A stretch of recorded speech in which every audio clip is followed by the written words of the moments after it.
So when the National Assembly says, look, we represent people who were elected into office, and if our constituencies are people who say, look, this is what they want, is there anything wrong in them saying, well, could you also include this because this is us carrying out our legitimate duties here? If they cite the argument, do they have a point? They have a point, but it should be at the level of lobbying, at the level of the executive inserting any project. In other words, it must be our priority, not ex post facto. It must be before the budget is laid.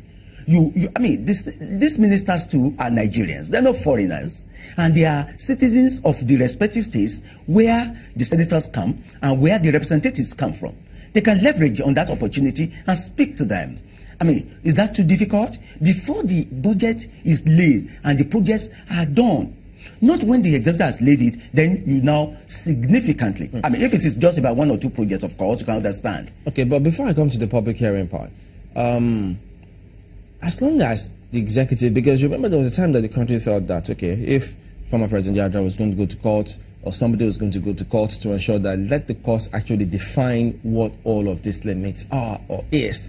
So to the extent that they've not done that, how much can we keep taking it? Because every year this will keep happening. Shouldn't the executive perhaps be the one to say, okay, look, let's go to court and ensure that this is the definite things that can be done? I can agree with you more. It's high time the Attorney General of the Federation approaches the court, the Supreme Court, of course, with respect to what is the exact interpretation, or how should we interpret sections 80 and 81 of the Constitution of the Federal Republic, including section 82 too. You can see that the National Assembly, this budget is now being ready half a year. That is the middle of the year. We'll come to that. We'll come to that later. So the Attorney General can approach the court for a correct interpretation of whose remit it should be formation of the budget. But we can see, even those who are not lawyers, those who are not legal practitioners, can understand when section 81 clearly says the executive, the president shall cause to be laid estimates of this and this and that. And it is so clear that the executive shall lay. How do you interpret the power of the purse? The power of the purse. The power of the purse is not in the hands of the National Assembly alone. Don't forget, the president is not, but it is there because the president also controls the Accountant General of the Federation. And even that which goes to the National Assembly will be disbursed by the president himself through the Accountant General of the Federation's authority. In terms of the duration with which they passed the budget, 6-7 months, in February, we also heard the Senate President, while he was complaining bitterly, several others did as well, that they requested the MDAs to come forward, even the ministers, to come forward and defend their budgets. Then they were not forthcoming. They could tell you, well, we're traveling or we can't make it yet. And so all of those, he said, were part of the factors that inhibited early passage of the budget. Can we discountenance that? We can't. We can't. This year's budget, the lateness of this year's budget, the reason for it, I lay it significantly at the doorstep of the executive. See, any budget that does not come to the National Assembly by the 30th day of September of any financial year is late. Because the National Assembly will need nothing less than 90 days, 3 months, to be able to pass the budget. This year's budget came last year, November 7th, leaving just barely about 30 days for the National Assembly to leave. Because December has always been a month of holidays. It's a harvest of holidays. You have the Christmas, you have the Boxing, you have the this and that. You have January, February, March. Of course, 90 days. Of course. But now we're getting the budget in beautiful. June. You just heard Chamberlain just say that even the MDs refused to come defend their budget. I mean, that was utter dereliction of duty. I thought that the president should have sanctioned someone who has failed to obey the legitimate summon of the National Assembly. I mean, such impudence should not be allowed in this government. Even though we had the DG budget saying they don't understand what the National Assembly was talking about, that they, as far as they're concerned, have always gone when they were requested. So the argument keeps going back and forth. And it's a factual issue. If we summon you and you refuse to come, well, we can see that you refuse to come physically. I mean, if Gimba is summoned, for example, and Gimba does not appear, I mean, nobody can be given any esoteric explanation as to appearing or not appearing. Even if he goes to China? Well, some people are of the opinion that perhaps Mr. President himself was checkmated in this getting him to sign the budget because of the delayed process. Do you think this is the case? Because if you have to consider the National Assembly having to look at projects which they say will impact the people that they represent. Yes. Did they checkmate Mr. President?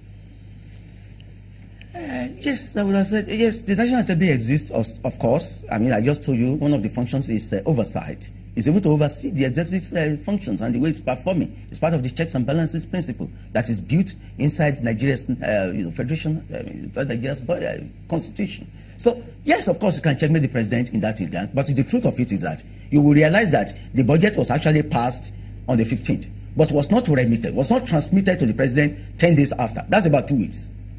I mean, that's also slothfulness. If you pass the budget, except you wanted to give us the pressure. 10 days make any difference? Oh, of course, significant difference. 10 days can be the difference between life and death in the life of a nation with respect to its financial estimates.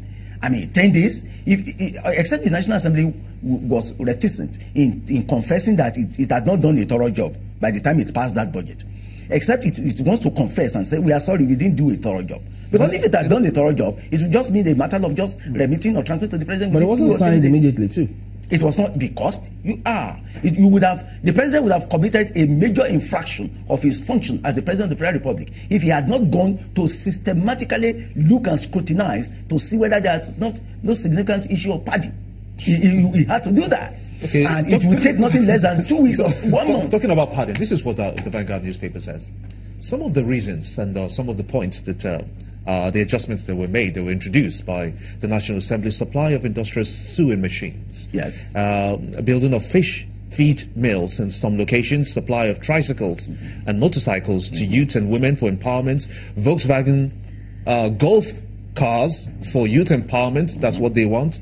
And I'm looking at one of them just at the bottom strip here, construction of VIP toilets in primary schools, yes, as some of the projects for the 578 billion inserted into the budget. Do you think these are worthy projects to work for the people of this country? You must consider the context first. If you provide toilets in 104 unity schools in Nigeria, for example, it's good. I mean, VIP toilets, that's absolutely perfect. If you provide golf courses for out of the recurrent expenditure, out of the capital expenditure of the National Assembly, that it had inserted, it may be fair. I mean, golf courses and playing golf belongs to the creme de la creme. No, golf cars. Okay, golf cars. Okay, cars. All right, thank you. So it may be. So just check the context, and except you check the context, you cannot condemn. Then, if you provide also for certain walls to be built, even cages to be built in prisons, it may be also correct. If you provide for football or tennis court in prisons, it may also be correct. So it is the context that will justify the expenditure, and not necessarily just take them from out of it and then say, is it correct? But Gimba, let me tell you something. The insertion, I insist, those 6,000 projects that were inserted, I mean, I doubt the thoroughness of the cost. I doubt it. And the National Assembly, I must repeat it again, cannot set itself up as an alternative executive arm of government.